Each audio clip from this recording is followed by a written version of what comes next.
So we shall continue, not just try, we shall continue the discussion of the quest of the Golden Fleece. Previously, we were left off on the part where Peleus had given some form of adventure or challenge to Jason. The adventurer that he is, he bit on the challenge, and yes, he agreed, he took on it, and there came this journey for the quest of the Golden Fleece. But mind you, he of course had the opportunity to just say, no, I'd rather not just go and take that Golden Fleece item. What for is it? Our ancestor Phrixus is already dead. For sure, he could have just left this kingdom to his successors. There's no need. Technically, there's no need for this quest. There's no need for the Golden Fleece to still be brought back to Greece. It was perhaps one thing. That's why yesterday I made mention that Peleus came out as a foil character, because it was through his presence. It was through his presence in the narration that this being an adventurer of Jason came out, flourished in the story. If not for him, if not for the challenge, then his being an adventurer, his being an adventurous individual would have not really been emphasized. Then comes now the quest of the Golden Fleece. Jason gathered a group of men that had accompanied him in this journey in order to retrieve the Golden Fleece in Colchis. Who were those who joined him? Among the many names, we have here the name of Peleus, the father of Achilles, Achilles being one of the heroes of Greece himself. Hercules, the greatest hero of all time, the son of Zeus and Alcmene.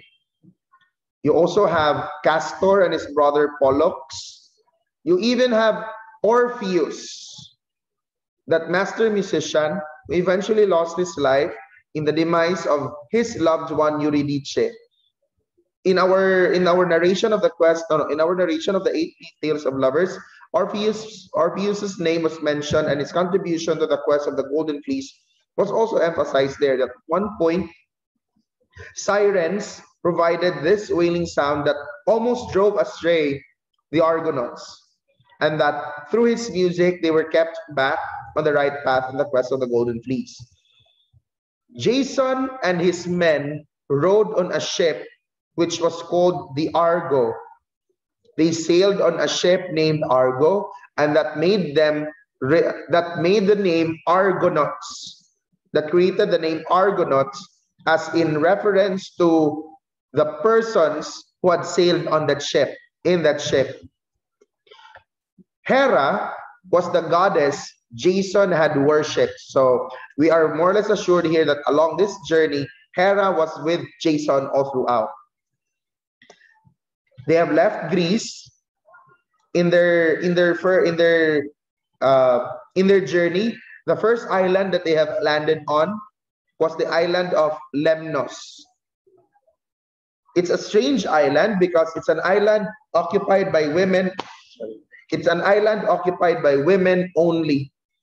Men were there, but they got rid of all the men except for the father of the leader of these women. Hypsipyle was their leader. The name is Hypsipyle. It's Hypsipyle. Her father was spared from all of the killings by having him placed inside a hollow chest and had that hollow chest floated ashore. So he was again spared. Only him was the one spared from the killings. This would more or less supposedly give us the idea that any other man who would land on Lemnos was not supposed to be welcomed, was supposed to be killed. The women of Lemnos themselves got rid of their men. However, the ironic as it seemed, when the Argonauts landed on Lemnos, they were rather welcomed hospitably. They were given great foods, wine, and even to the point of having garments before they had sailed away.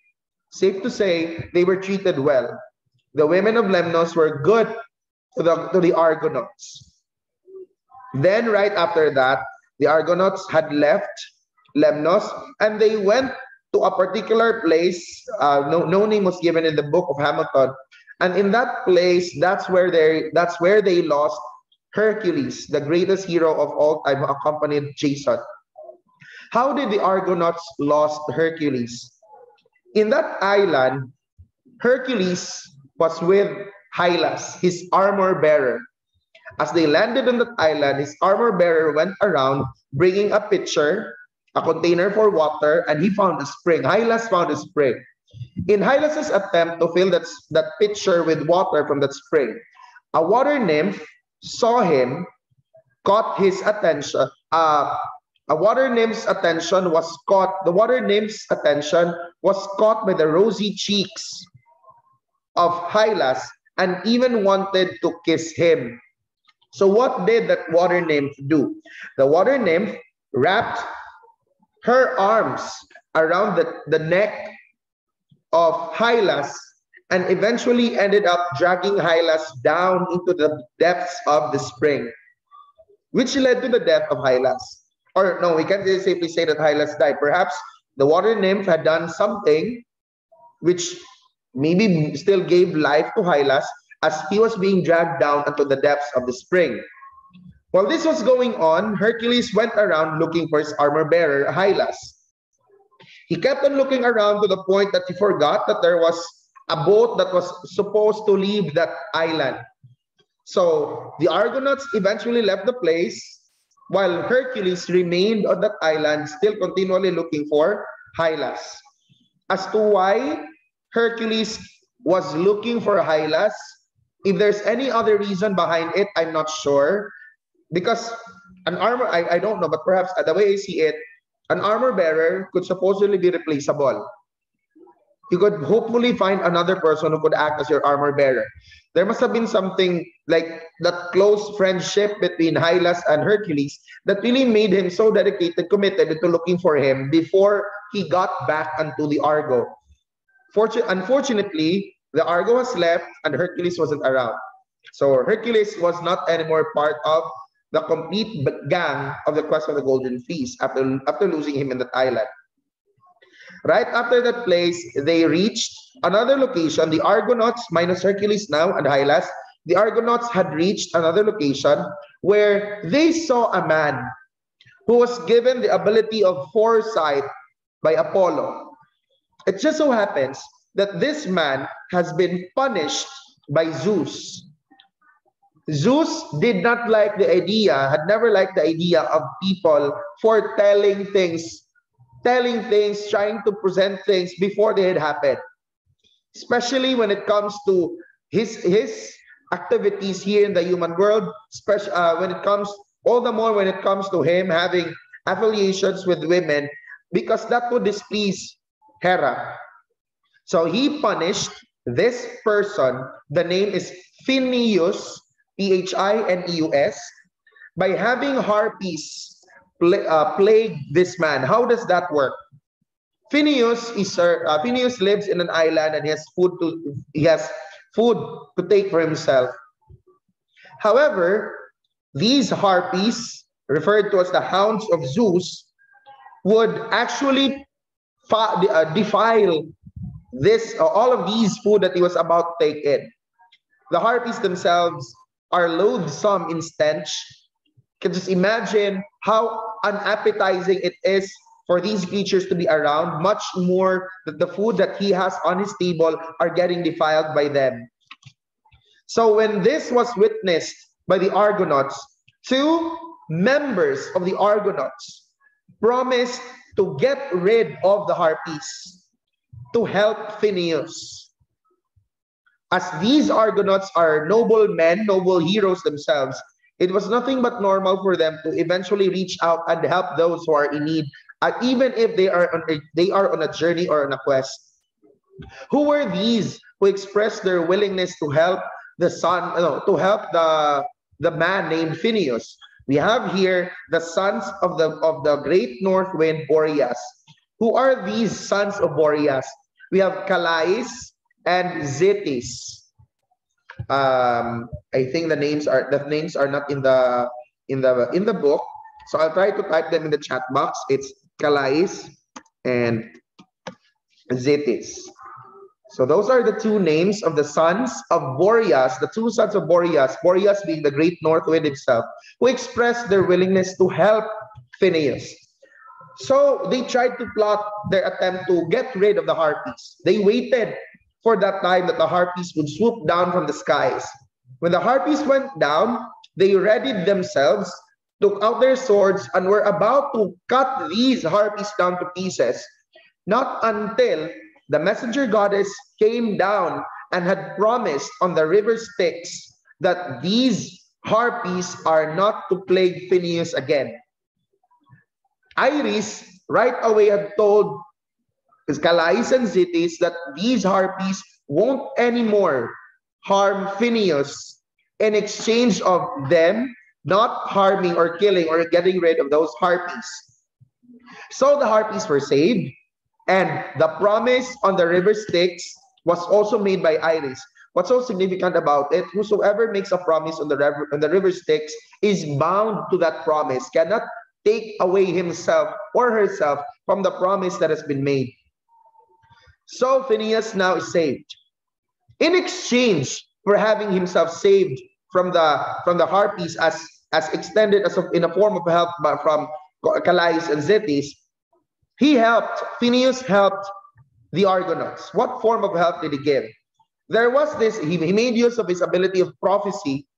He told them that in their journey, they'll encounter what is referred to as the clashing rocks or the simple gates.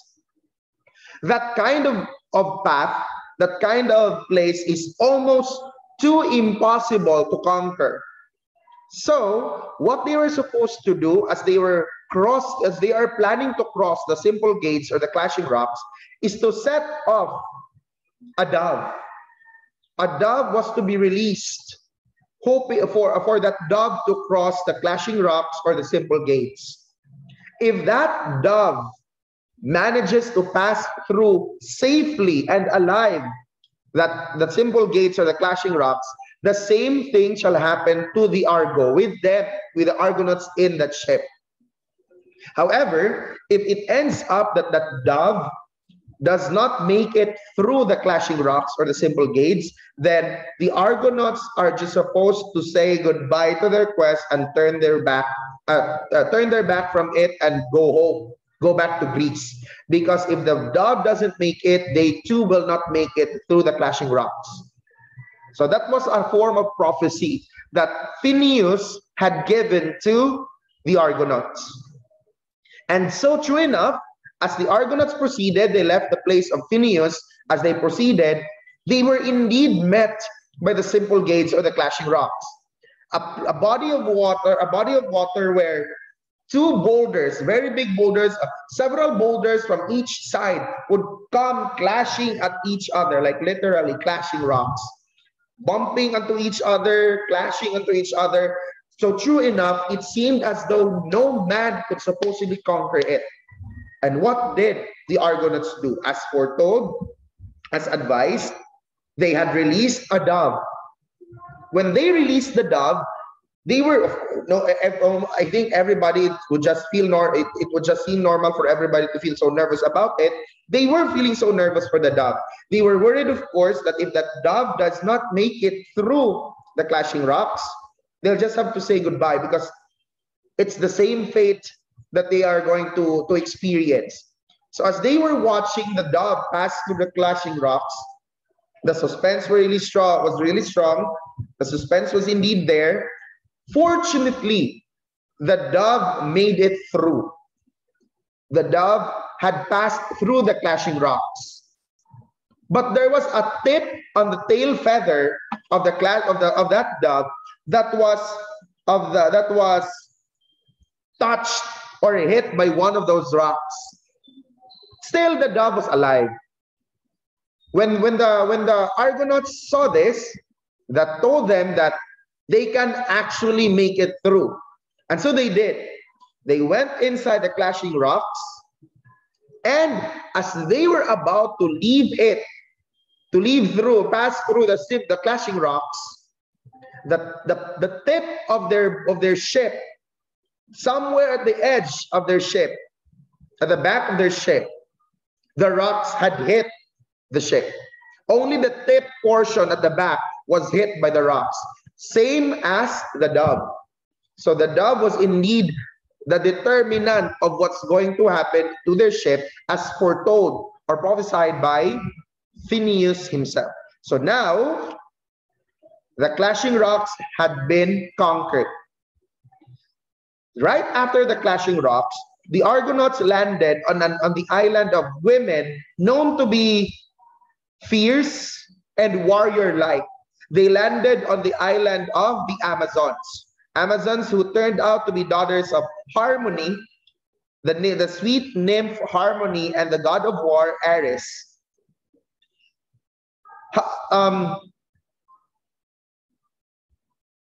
It would have been a bloody battle. It is said here that the heroes would gladly have halted and closed in battle with them, and it would not have been a battle without bloodshed. For the Amazons were not gentle foes, but the wind was favorable and they hurried on. Right after the land, right after passing through the island of the Amazons, they went forward. They even passed through Mount Caucasus, where they heard the wailings of Prometheus. At this time, Prometheus was still bound in Mount Caucasus. So then we know already the reason for that. Right after it, they have reached the island of Colchis, where the Golden Fleece awaits them. They did not right away go into the castle, or the castle of King Aeetes. They spent the night facing they knew not what, and feeling that there was no help for them anywhere except in their own valor. So there was this doubt on their end of how they would be able to get over this challenge, how they would be able to conquer the idea of them entering Colchis and getting a significant item or possession from the king. While this was going on, Hera, the goddess worshipped by Jason himself, took into account what she could do for Jason. Hera then approached Aphrodite. Aphrodite and Hera are not in good terms. It was noted in Hamilton's book that it was quite surprising that Hera came to ask for help from Aphrodite, but she did, and she did. As someone being asked by Hera for help, Aphrodite responded. The response was in this manner. Aphrodite requested then her son, Cupid, to do something such that the daughter of King Aeetes, whose name is Medea, would fall in love with the hero in our story, Jason. So the plan of the goddesses, Hera, Aphrodite, and her son Cupid was also at work. Now, the heroes, our Argonauts, are slowly making their way into the palace or castle of King Aeetes, but they were not actually exposed. They weren't exposed to the people. Hera had wrapped them in a very thick mist to conceal them, for them to be able to reach the palace unseen. And then a knock on the door was heard. They were welcomed. They were made to enter. In fact, having seen them to be men of great stature, like from the sheer appearance of these men, many would say that they look strong. They look like noble people. So they were welcomed openly in the house of King Aeetes, in the palace of King Aeetes. In fact, they were given food to dine in. They were given the time to freshen themselves up. It would be rude for the king to ask them of what made them reach the place, not until they have already settled down. It was quite a common practice before to still give a guest some time to settle down before questions are being thrown, before questions are being asked.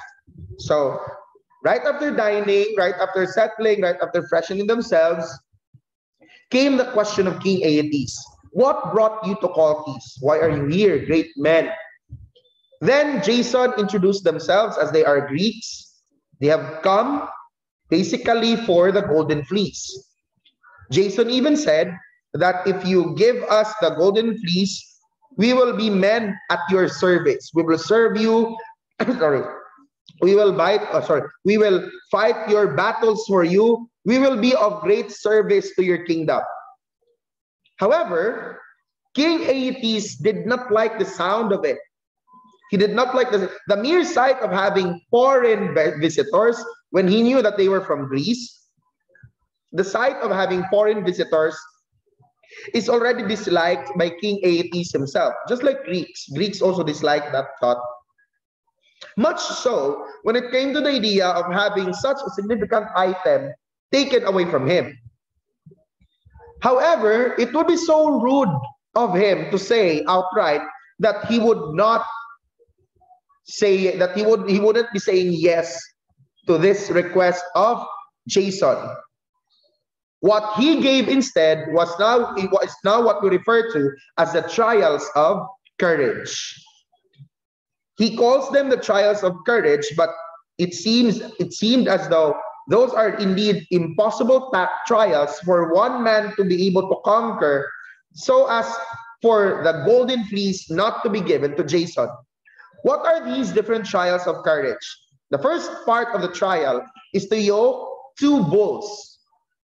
If only it's up to that, that would have been fine. But what's so significant about these 2 bulls is that their feet were made of bronze, and that each of them was breathing fire. The breath of each bull was flaming fire. That alone is already so much of a challenge, even sounding impossible for one mortal to be able to hurdle. Second part of the trial, he will actually, the first part was to yoke 2 bulls, and on the land that was yoked, teeth of a dragon are to be thrown or to be sown in the furrows. And from each tooth will spring up a soldier, an armed man. And these armed men will have to be cut down as they are trying to attack. That sounds like it's a fearful harvesting as identified by Aeetes himself. So again, the trials of courage are of 3 important parts. Yoking 2 bulls whose feet are made of bronze and are also breathing fire. Second, on the furrows that have been yoked, teeth of a dragon are to be sown. And from each tooth, an armed man is going to spring up. So these armed men are going to be cut down as though someone is doing a harvest. Not to mention that these armed men are seemingly going to attack Jason. When this was heard, Jason of course thought that the trials of courage indeed seem impossible. Though King Aeetes himself said that he was one who had managed to conquer these trials, pointing out that if he was able to do it, then a man of the nobility and courage and stature of Jason should be able to do the same. So the challenge was indeed there. Right after hearing it, Jason fled. Jason left and gathered with the Argonauts to talk about how to conquer the trials of courage. However, people, while this conversation was going on, there was a girl hiding herself from afar, looking at the men, especially on the leader among these men. Who was it? It was Medea. So you can just imagine that, I'm not saying that this is what really happened, but I think a part of it could possibly be true. While this conversation was going on, you could see a girl hiding behind one of the big curtains. While a conversation of men was going on, she was hiding, trying to peek at the man her eyes were laying on. Cupid, the daughter of Aphrodite, saw this as an opportunity and had shot his arrow at Medea's heart. And to whosoever Medea was looking at that point, her heart was engulfed in affection and in flames for that man. So while this was going on, Medea was also looking at Jason. So to say, Medea at that point fell in love with Jason. Take note, it was only Medea who fell in love with Jason at that point. Jason did not develop, did not see any emotion significant to feel for Medea at that part. When Medea heard what her father gave as a challenge to Jason, she was worried for the Argonauts, much so for Jason herself. Because she knew all along what those words meant, what those trials meant. In her mind, she thought that her father giving that set of trials means that he wanted to get rid of Jason. So she feared for Jason's fate. This worried her. But this was actually the dilemma that she was into. Getting worried for someone coming from another country, for a foreigner, almost forgetting that she is supposed to be protecting the country where she is from. And by protecting, meaning not allowing anything they possess to go to a foreigner. So as Jason returned to the Argo, to the ship of the Argonauts, the plan was made. They were trying to discuss how to conquer the trials of courage. While they were having a discussion, one of the grandsons of King Aeetes came to join them. This grandson of King Aeetes was one that Jason helped in one of his many adventures before, and told him, this grandson of King Aeetes told Jason that King Aeetes has a daughter who could do almost everything. What is this? There's one description. There was nothing that she could not do. There, I like that. King Aeetes has a daughter, and there was nothing that she could not do. With her powers, she is capable of doing almost anything. She is someone, the description of the grandson towards Medea is someone who has magical powers, powerful, someone who has charms and spells. So upon hearing this, Jason thought that perhaps this could be my way in. This could be a great assistance to my desire to having this golden fleece and the journey of it a very big success. So, as this grandson had told Jason of it, Jason decided, I'll try to win her. I'll try to win her for me. Without knowing that Cupid had already done it. But it was just unreciprocated. Cupid had already done it for Medea. Jason was already won by Medea. Jason had already found its place in the heart of Medea, as Cupid had already shot her arrow at her. Medea was alone in her room while this conversation of Jason and the grandson of King Aeetes was happening in the ship. Medea was in her room, feeling so bothered, feeling so worried. And then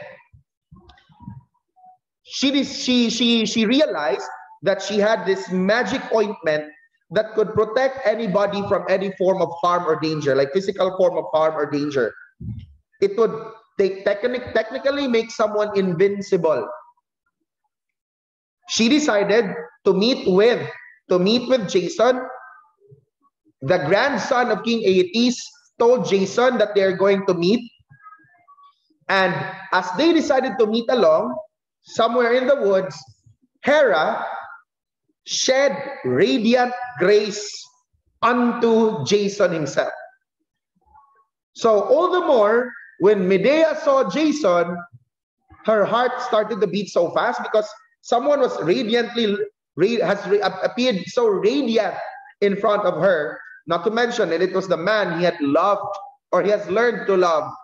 But I'm not sure if it's really that, because it was a kind of love that was only but it was only made after having it was a kind of emotion that was only created after having been shot by the arrow of Cupid. So they spoke. Jason and Medea had the chance to talk. Jason perhaps provided a plenty of flowery words, to the point that let's use the words of Edith Hamilton. He spoke first, implored her to be kind to them. He could not but have hope, he said, because her loveliness must truly mean that she excelled in gentle courtesy. So when these descriptions are provided by Hamilton towards Jason for Medea, you can just imagine how good Jason was while he was talking to Medea, because again, he thought of winning her over. I won't also say that he was really trying to be so sincere with his love, but we can't also totally eliminate the possibility that he was doing it plainly because of the Golden Fleece. I mean, after having known from the grandson of King Aeetes that a woman could help him on this quest, then him deciding that he'll win the heart of that woman in order to conquer the Golden Fleece, then it must have been just because of that item. While Medea, who was listening to these words, was feeling so overwhelmed and overjoyed. She felt that this is really it. Like, this is it. The man that I have fallen in love with tonight is now confessing his love for me. So I shall do my very best to help him. I imagine, all of these were happening in that evening. It was just in that evening that all of these had taken place. So Medea took her chance in the conversation. She gave Jason that magic ointment and told Jason how to use it. She told Jason that with that magic ointment, she'd be invincible. She'd be able to conquer the trials of courage. She even advised Jason that by the time those armed men spring up from the teeth of the dragon, he was supposed to throw a stone in the midst of these armed men. And then that stone thrown in their midst will result to them fighting over themselves.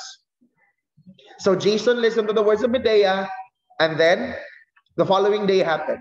The trials of courage were indeed set.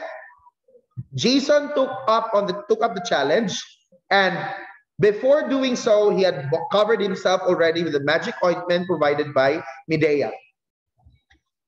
True enough, the bulls were there, bulls of bronze feet, breathing flaming fire. They were there.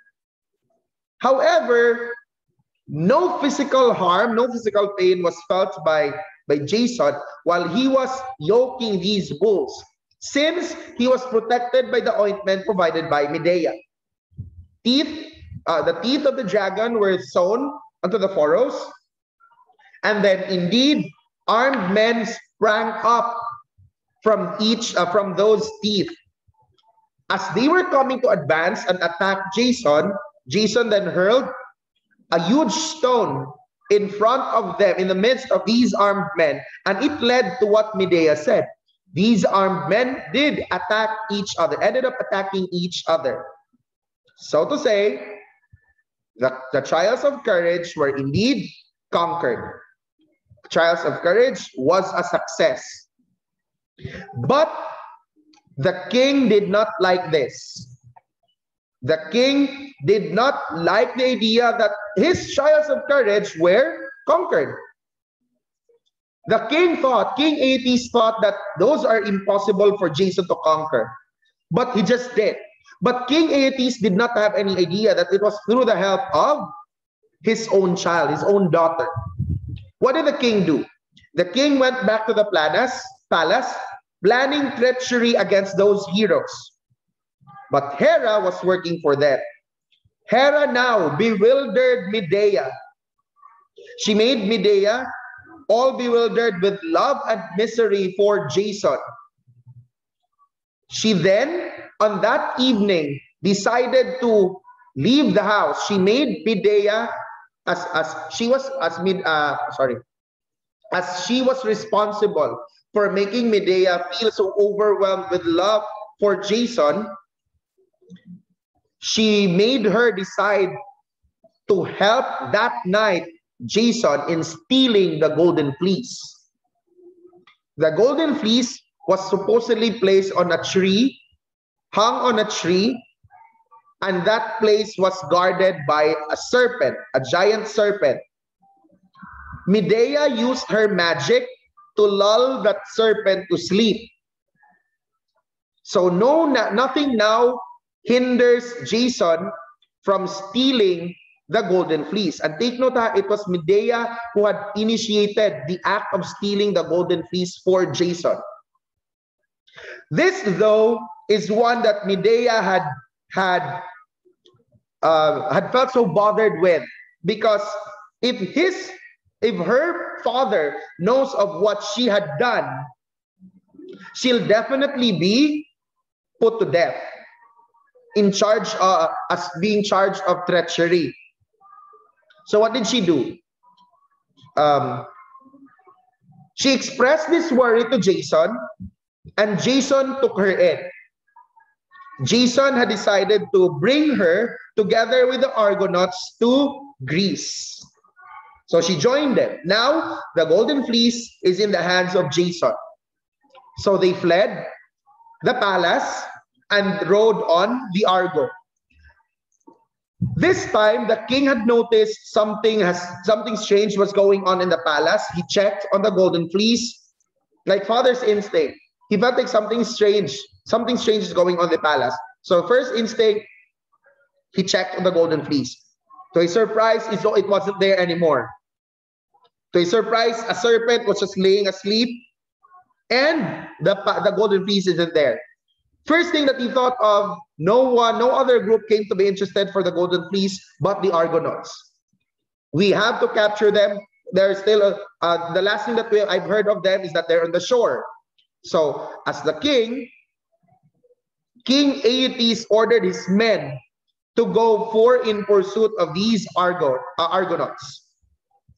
One among the men who chased the Argonauts was Apsyrtus. Apsyrtus. Apsyrtus is the brother of Medea. With him was an army that King Aeetes had sent for the Argonauts. Two accounts have at least been mentioned. It was possible that Medea herself had killed her brother. Some say that Jason was the one who had struck him to death, while Medea was trying to meet with Apsyrtus. Jason saw it as an opportunity to kill Apsyrtus. So that's one account, but we could still trace that to Medea, because Medea was the one who had caused for Apsyrtus not to be aware of Jason around him. Second account, Apsyrtus was believed to have been made to ride on the Argo, where he was killed there on the Argo, and then his body was cut into pieces, torn limb from limb, and his body parts were thrown over the sea for King Aeetes to gather, and that took him time. In that second account, he was more into gathering the body parts of his own son than for the chase of the Argo. Safe to say, the Argonauts managed to leave Colchis safely with Medea on board, and with the Golden Fleece in their hands. Now, on their adventure back, the Argonauts were met with one terrible passage, and that's the smooth sheer rock of Scylla and the whirlpool of Charybdis. But Hera had seen this herself, so the sea nymphs were at hand to help the Argonauts in guiding them across Scylla and Charybdis.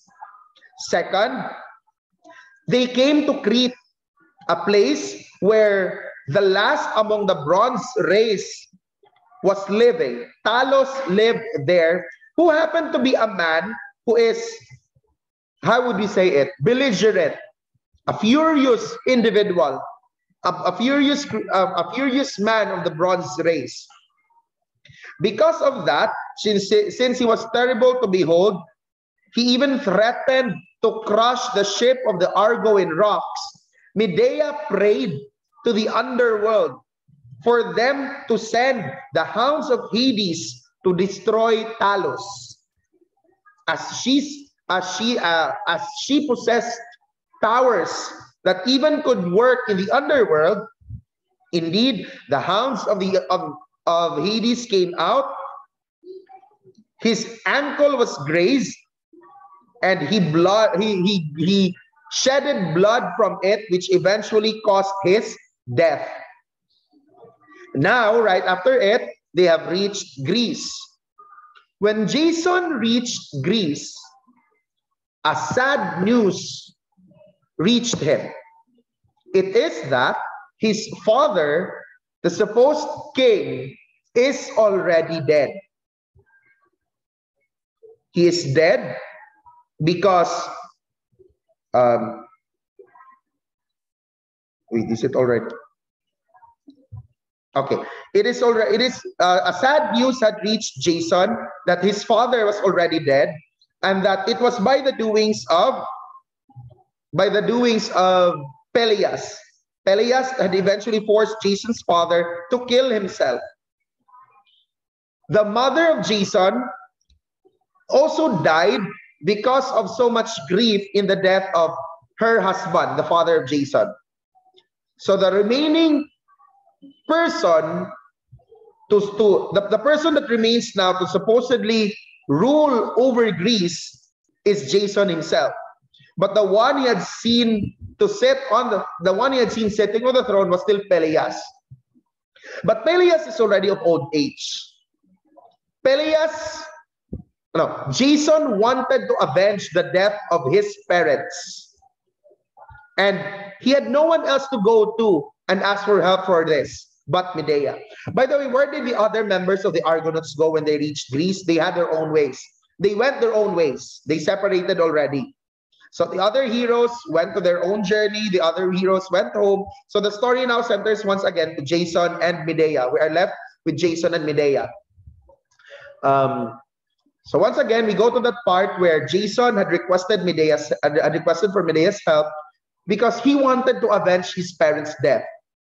Medea, as someone who was powerful, agreed, and also because of her love for Jason, she said yes. What did she tell? What was the plan of avenging Jason for his parents' death? Since Peleus is already of old age, she told Peleus and Peleus' daughters that she could bring him back to his youth. And who would not like that? Peleus saw it as a good opportunity, all the more that his daughters saw it as a good one. However, the thought of bringing someone back to youth sounded impossible to those Greeks. So what did she do? To prove that she can indeed bring someone back to youth, she tried to do it first with a ram. She asked for a ram that is very old, almost worn out, had that ram cut into pieces, and had placed it in a pot with boiling water. And then she decided to utter some charm, some incantation, and from a pot came a ram brought back to its younger age. A younger ram sprang out of the pot. When Peleus and his daughters saw this, they realized that it really is possible that the woman, Medea, is indeed capable of bringing someone back to youth. So Medea told her Peleus' daughters to do the same to him.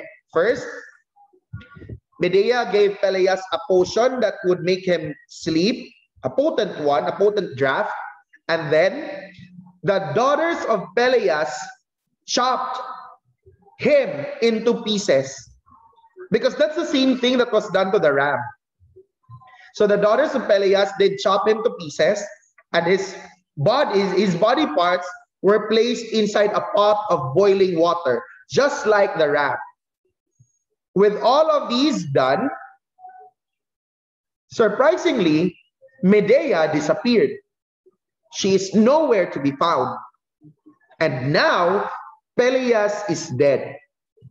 And who is seen to be the murderers of Peleus? His own daughters. With that idea that it was the daughters of Peleus who murdered him, Peleus now has no one to possibly inherit the kingdom under his name. So the rightful heir of the throne is indeed now Jason. Jason, even, by the way, before I also forget, as Jason welcomed Medea into the Argo, he even promised her to be his wife. So when Medea, while they were still in Colchis, when Medea heard this, when Medea got the idea that she is going to be the wife of the man he had fallen in love with, then she's willing to betray her country for it. Imagine what kind of love was that. She was that willing to betray her country, her father, for the kind of love that Jason was willing to offer her. So now they're a couple. They're married. They even had sons. They had 2 sons. After Peleus' death, they went to Corinth. For a leader, it's just nothing also but normal to go for country alliances. You establish alliances with nations with the hope that you are also expanding your powers over other nations, connections over other nations and territories. So they went to Corinth. In Corinth, Jason saw a woman. The woman was named Princess Glauce. Glauce. The name is this. She is the daughter of the king of Corinth. The king of Corinth is named Creon. King Creon had a daughter named Glauce, with whom Jason had fallen in love. Again, has Jason fallen in love with Medea? We can't really say that there was I don't know, you may disagree with me, but the way I see it from the angle of the story, I won't say that it was really a reciprocated kind of love, because it must have been just a form of, what is that? Respect. Respect? Is that respect? That Medea did help them in their journey, that he decided to take her with him, promising her to be his wife. That must have been a way to just assure her that we'll really take you in, we'll really save you. You don't have to worry. And going into Corinth now, Medea was of course one who did not like it. All the while, she thought that she was the love of Jason. I mean, taking her in, having sons, 2 sons. She thought that she's the only girl in the eyes and in the heart of Jason. Such is not the case. Jason fell in love with the daughter of the king of Corinth, or maybe because Jason was trying to just establish good alliances, a strong alliance. That if he's the king in Greece and he ends up marrying the daughter of the king of Corinth, then his connections will become stronger. While this was going on, the king of Corinth became worried for his own daughter. So what did they do? As his suspicion was really strong against Medea, Medea was exiled. She was exiled. And that decision, I feel like it's unfair for Medea. Did Jason do anything about this exile? Safe to say, he didn't do much. He didn't do much. The news of having been exiled did not sound pleasing to Medea. To anybody, it would not sound pleasing at all. There was, though, a short conversation that happened between Medea and Jason. Jason appeared before her. All that she could do is look at him. He was there beside her and told her that he had done his best for her.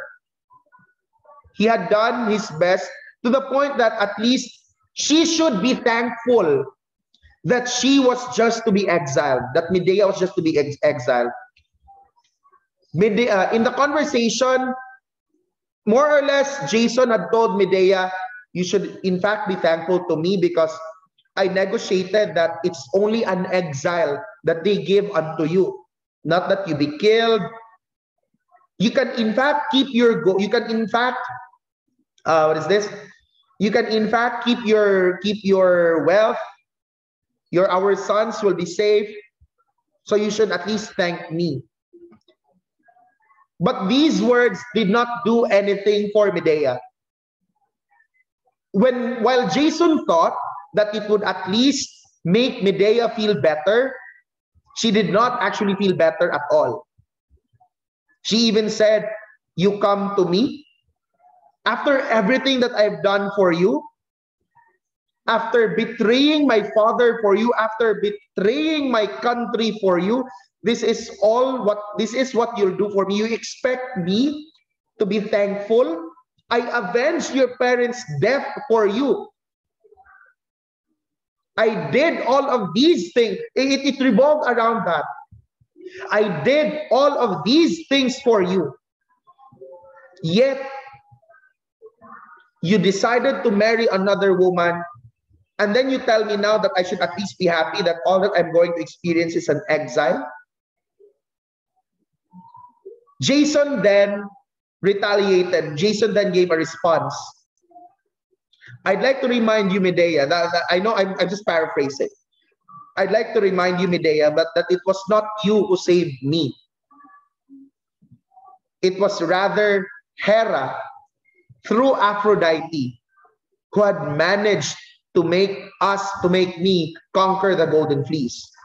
Hera, it was Aphrodite that made you fall in love with me. Oh, see, when Medea heard this, it's like a slap of reality onto her face. Because that's what really happened. That's what really happened. That response broke the heart eventually of Medea.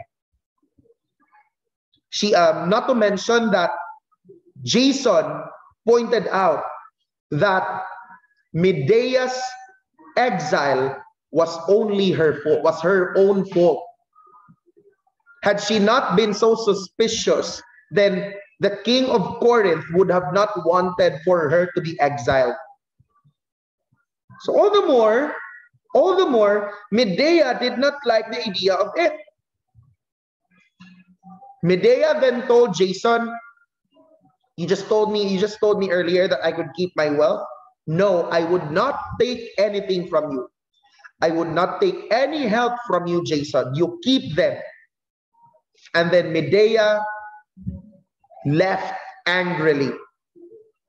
Jason gave some parting words. You and your stubborn pride. He even charged Medea of having such stubborn pride. But Medea would not want to just let the day end there. On the day of the wedding of Jason and Glauce, the daughter of Creon, Medea made it appear as though she was giving Glauce some parting gift. It was a robe, a lovely robe, let's call it that way, because it was how Hamilton had described it. It was a lovely robe, but was anointed with deadly drugs. Only Medea knew of it being anointed with deadly drugs. She had it placed on a casket and had made it appear as a gift to Princess Glauce. She asked her sons to give the gifts, to give the gift to the princess, because again, she was exiled. When the princess saw the lovely robe, of course, seeing that it was lovely, not knowing who it was from, she liked the thought of wearing it. As she wore it, what did happen? No sooner had she put it onto herself, she was devoured in fire. Fire enveloped her, and Princess Glaus dropped dead. Literally, her flesh had melted away. Princess Glaus died. But who were the last persons seen to have given this item to Princess Glaus?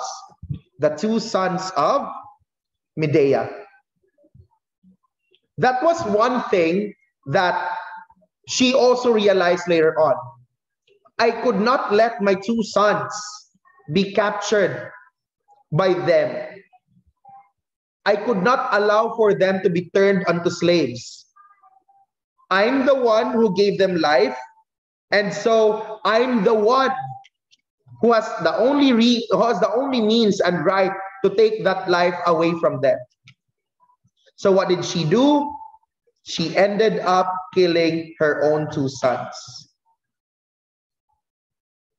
When all of these had happened, Jason rushed into the scene. And what did she see? Her bride, Princess Glaus, dead.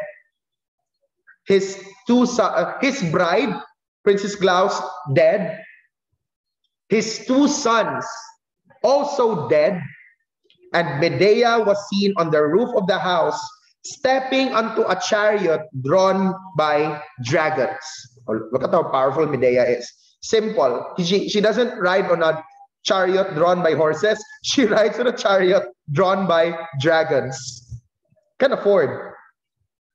They carried her away through the air and out of sight as he cursed her. That's all that Jason could do. Curse Medea. But not himself for what had come to pass. The story does not end there, supposedly. It's not anymore found in the book of Hamilton. What has happened to Medea? Medea now went to another island. The name of Medea will appear once again in our lesson next week. So as for the life of Medea, we will say that it's to be continued. Let's go to Jason. What happened to Jason? So Jason is left with nothing now. Though he's still the king of Greece.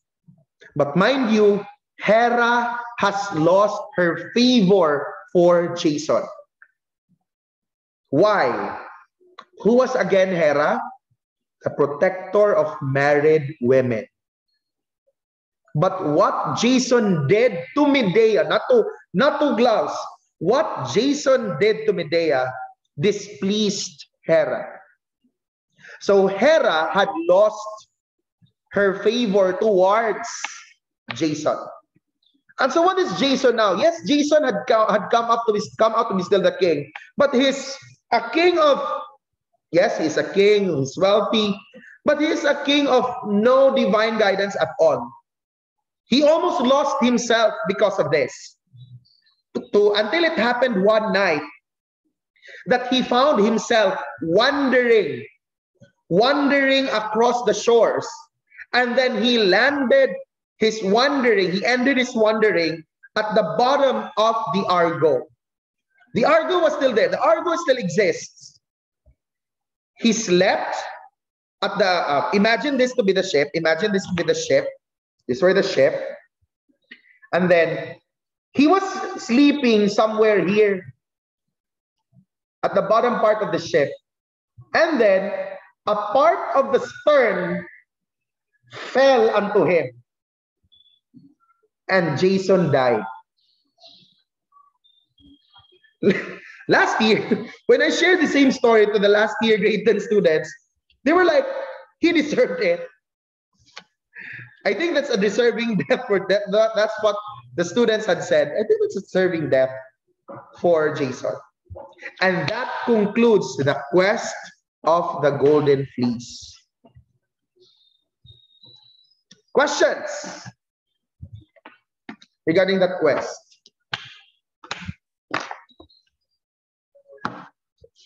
What a sad life for Jason. But I don't know. I don't know how you'd like to interpret it, but perhaps he might have deserved that kind of ending, as harsh as it may sound.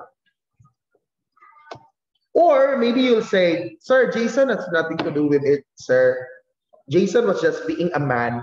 Sure. But is it not because of him being a man that he should have known better? My actions, my accountability, remember? Because Jason, sir, was not your values education student. Let's go over FP1 and so on. This is the body of water to whom the sister of Phrixus was named. Then, Hellespont, sir. correct. You have Hellespont, or you may call it as the Sea of Helen. This is the person who was helped by the sons of the north wind, Boreas, Al. Phineus, correct. Number 3, this is the name of the first wife of King Athamas, Jacob. Nephil. Nephil or Nephili. But take note, be careful with the spelling, people. This person is identified as the father of the hero Achilles, Jade.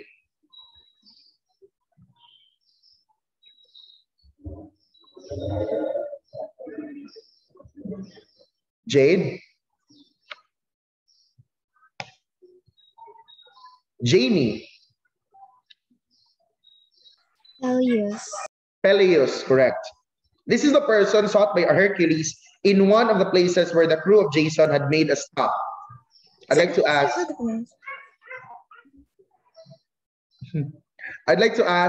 Kathy. Hylas, sir. Hylas, correct. This is the name of the ship used by Jason, Chelsea.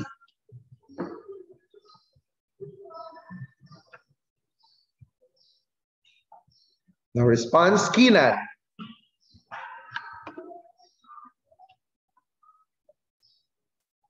No response, Kent.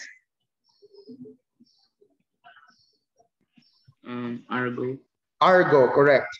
This is the goddess who extended her help as a response to the request made by another goddess, Kin. Aphrodite. Aphrodite, correct.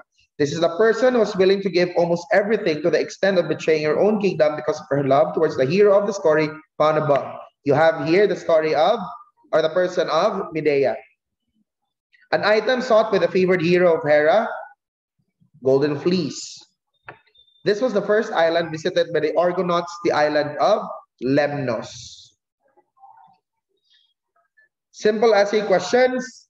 Why are the crew members of Jason and himself called the Argonauts? Them. They named themselves after the name of the ship, sir. Correct. Because of the name of the ship, which is Argo. How did the Argonauts conquer the clashing rocks? Al. They sent a dove before them to determine their fate. Correct. A dove was sent first. And take note, that was by the instruction of Phineus. How did Medea avenge the death of Jason's parents? Kin. I think I'm not sure with this, sir, but I think Medea killed the princess Gloss, or is it? Jason's parents. The death of Jason's parents were avenged by Medea. How did she do it? By the way, let's trace it back. Who was the reason of the death of the parents of Jason? It was Peleus. So basically, how did Medea avenge the death of the parents of Jason in that narrative? Kathy. She tricked the daughters of Peleus into cutting their father into bits in the pretense of magically making him young again. Correct. There was some form of trick that Medea had presented to the daughters of Peleus in the idea of bringing him back to youth. A ram was used as an example. They got convinced because Medea could have made it possible for Peleus. But because she wanted to avenge the death of Jason's parents, and why did she bite on that request? Because she loved Jason. How did King Aeetes? You look at the way the name of the king appears in number 4. If again, I think I showed this yesterday. If you are asked in the exam in Edmodo for the name of King Aeetes, please make it appear that way. If you are to write it though, if you are given the opportunity to really write it yourselves, let that be a combination of the 2 letters. How did King Aeetes get, why, sorry, it's not how, it's why. Why did King Aeetes get mad when he knew of the true intentions of the Argonauts? I'd like to ask Ben once again. It is because he did not want foreigners and he wanted them to keep away from his country, sir. Correct. One thing is he does not like foreigners, just like the Greeks. All the more when he knew that there is one item from him, a significant item of his kingdom that they want to get for themselves. How is Hera related to the hero, Al?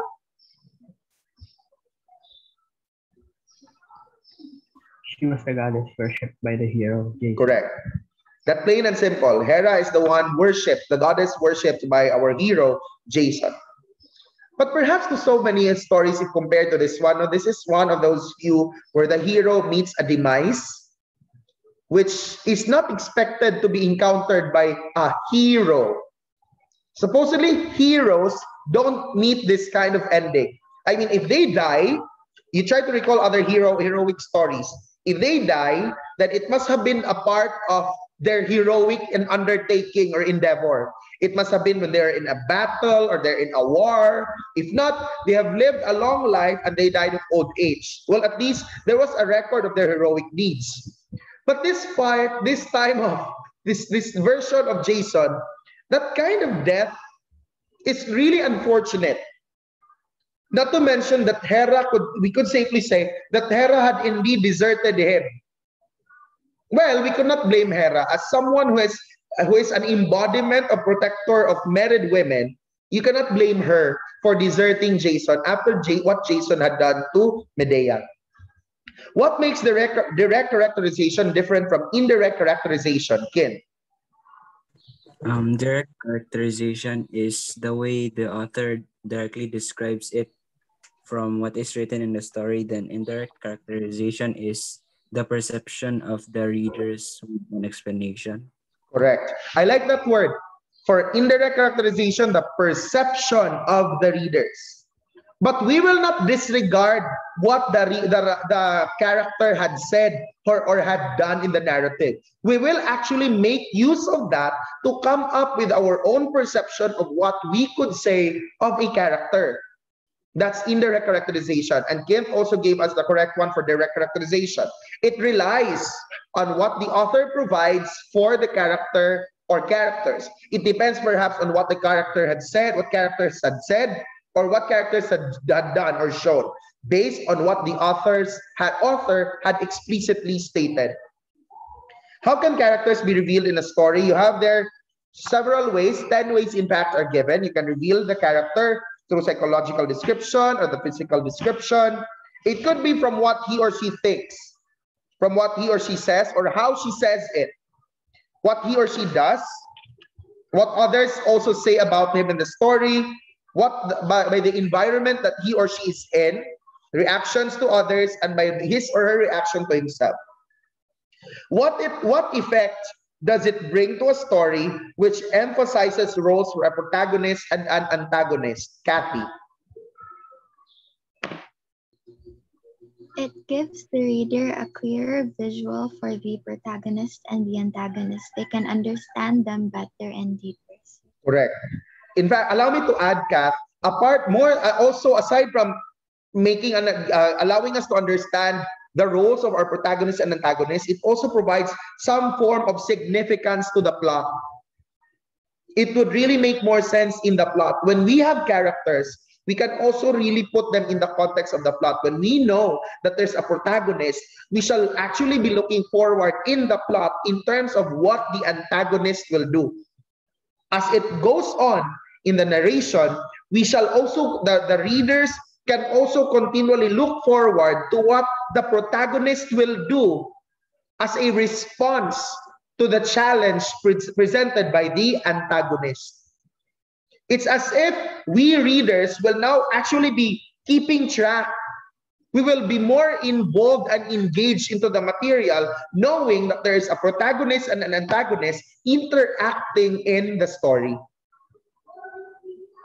FT3, FT4, you are going to give the FT3. You are to give the significance of each character in the quest of the Golden Fleece. Take for instance the name of Hylas. Hylas was the reason why they lost their first hero. Aphrodite is the reason why Medea had fallen in love with Jason. Aphrodite is the reason why there was a very big success for Jason in his quest for the Golden Fleece. Cupid, he's the one that made Medea fall in love with Jason. Peleus, the tormentor of Jason, not tormentor. A foil character, like what I said earlier, a foil character that has made Jason reveal his being an adventurer. If not for him, yeah, I think if not for Peleus, we will not have the story for the quest of the Golden Fleece. If not for him, this would not have happened. Thank you, Peleus. So I think as Peleus is now dead, he must have been laughing when he found Jason to be dead as well.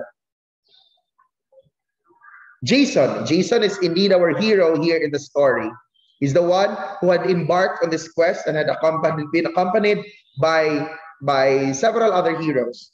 Phineas was indeed one significant character, as he was the one who had helped the Argonauts in crossing over the clashing rocks. Sons of Medea, they are the ones who have helped Medea carry out her plan of avenging herself, avenging her own self for what Jason had done to her. And I think you know what I mean. Jason leaving her for the princess. Medea is our, I don't know, but Medea is our main character. Yay. Medea is the one who had fulfilled Jason's desire to get the Golden Fleece and bring it back to Greece. Medea is also the one that had gotten rid of Jason's wish to be married to the princess of Corinth. Nephele is the reason why, Nephele is the mother of Phrixus, the woman who had given birth to the boy who was rescued and had been spared by a ram whose fleece was, wait, how do I put it? If not for Nephele, we would not have Phrixus. And there would have been no golden rat. There would have been no golden rat. Nephele was the first wife of King Athamas. The wife who was threatened by the wife who was worried for her children, especially for her son, Phrixus. Because Phrixus was the firstborn of Athamas. Ino was the threat to Nephele. Because Ino wanted the throne to be under her name. If not for her name, under the name of the son with whom she could bear with King Athamas. Indirectly characterize those those characters mentioned in FP3. When we do again indirect characterization, we are requested to provide descriptions. I'd like to start. Kim, how can you indirectly characterize Hylas? I think Hylas is a carelesser because she followed the water nymph. She followed the water nymph, and then she did not care for her purpose. Bitaw na Hercules will be finding her. By the way, Hylas is a man. Hylas is a man. You can actually say that Hylas must have been careless. Like, how careless can you get? You are just trying to fill pitcher with water. Can you not just at least do it that way? Pitcher, body of water. Leave and then leave. How careless can you? I really agree with Kent on that. How careless can you get, bro? You'll pitch water from a body of water, and then you end up getting pulled. What have you possibly been doing in that spring? Aphrodite, how would you indirectly characterize her? Kathy. Aphrodite was helpful because although Hera wasn't exactly her friend, she still offered Hera assistance. Yeah, not to mention, diba, that there was this strange relationship between Hera and Aphrodite. They're not in good terms, yet she still went out her way of helping Hera. Cupid, how would you describe him? Al. I was not able to finish the episode. But what about now? Like, what can you indirectly say about Cupid? BDA, obedient, you know. Obedient. Because Well, he, sige, go there. Go. Because he did what Aphrodite asked him to do. He did what Aphrodite asked him to do, and I think that's quite expected for a son. What about Peleus, Vem? What say you of Peleus? I could say, sir, that Peleus is overconfident since he didn't consider the possibility that someone could come back alive after going upon the quest of the Golden Fleece. He must have been quite overconfident about it. He did not see it coming that Jason would make his way back to Greece. Jason, I look forward to hearing your answers to this. King, how would you indirectly characterize Jason?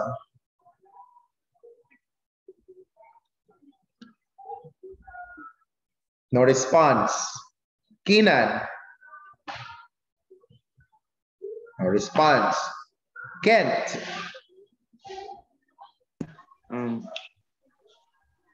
I answered usually. He is the main character of the story.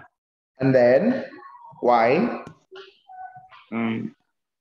He's the, for me, he's the, he's the protagonist. Okay. Because he is the protagonist, you consider him to be the main character. Okay, that's good. What else can you say of Jason? Kin. I think Jason, I have the same thoughts with Vemser na he was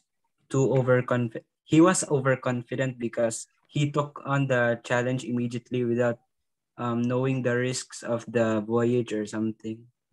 I could also agree with that, where it's not only Peleus who was overconfident. There was also a level of overconfidence on the end of Jason, because trials of that sort, he could have of course said no. But his being an adventurer probably kicked in so hard. What about Phineas? How would you indirectly characterize him, Kathy? Phineas was wise but pitiful because he was punished by Zeus just because he could foretell the future, sir. Wise and pitiful, correct. Sons of Medea. Let me guess. If I call Al of this one, Al will say that the sons of Medea are obedient children. Al no. Maybe, sir. I think let's just skip Sons of Medea because there isn't much perhaps that was said about them. Yeah, maybe the two are just being obedient children. I think they're just being obedient, taking on words coming from parents, from a mother. Medea, Al, how would you indirectly characterize Medea? She's a jealous person, envious. Again, sorry. Envious and jealous. Okay, what made you say so? Because when Jason wanted to marry Princess Rose, she became mad. She felt like there's now someone taking the attention of Jason aside from her, which is supposedly hers all along, and she got jealous of that. Okay, what about Nephili, Ben? How would you indirectly characterize Nephili? I would say, sir, that she's a good mother with good instincts. She prayed for the safety for her children, and she was right about Inno's intentions. Correct. Her worry as a mother was indeed true. She had that already in mind, that her intuition told her that something might not be actually good about this. And true enough, there was a plot made by Ino. Now let's go to Ino. How shall you indirectly characterize her, Kin? Honestly, sir, I'm just answering right on the spot since I didn't finish the FT. Go, it's But alright, I it's think- alright. Okay, but I think Ino is like a problem creator since, di ba, Ino was a threat, di ba, sir? Ino was a threat, and like without Ino, the problem she created on taking over the throne, there wouldn't have been a plot. Correct. If not for her, if we could actually trace it back forwards back. If not for Ino, if she did not feel threatened by the presence of Phrixus, then this would have not been a problem. All the more we could trace it back to King Atamas. If King Atamas did not have another wife, if only King Atamas ended up getting satisfied. No, I don't want to use satisfied because it just doesn't sound right. If he just decided to not have any other wife at all, then there would have been no Golden Fleece. But thanks to Atamas, we have this story of the quest of the Golden Fleece. Any question regarding characterization or characters and the quest of the Golden Fleece?